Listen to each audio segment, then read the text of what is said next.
PNB घोटाले में 13,500 करोड़ रुपए का फ्रॉड करने वाले हीरा कारोबारी मेहुल चोकसी को भारत लाने की उम्मीद को धक्का लगा है, क्योंकि अब डोमिनिका ने चोकसी को वापस एंटीगुआ भेजने का फैसला किया है। दरअसल डोमिनिका के national security and home affairs ने कहा है कि गैर कानूनी तरीके से डोमिनिका में प्रवेश करने के आरोप में गिरफ्तार चोकसी को जल्द एंटीगुआ भेज दिया जाएगा।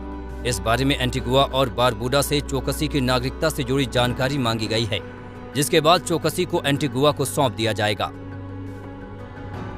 इससे पहले एंटीगुआ की सरकार ने डोमिनिका से कहा था कि चोकसी को सीधे भारत भेज दो, जिसकी पुष्टि एंटीगुआ के प्रधानमंत्री ने भी की थी।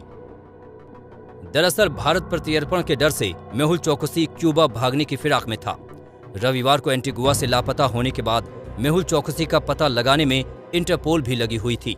मंगलवार को उसे डोमिनिका में दबोच लिया गया था, जिसके बाद से माना जा रहा था कि मेहुल चोकसी को अब भारत प्रत्यर्पित कर दिया जाएगा।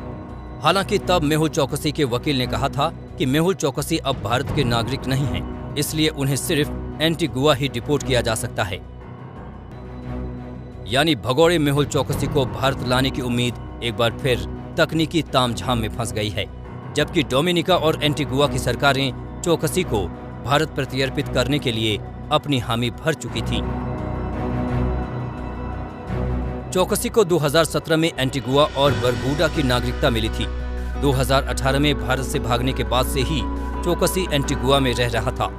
पीएनबी घोटाले में चोकसी के साथ उसका साथी नीरव मोदी भी भारत छोड़कर भाग गया था।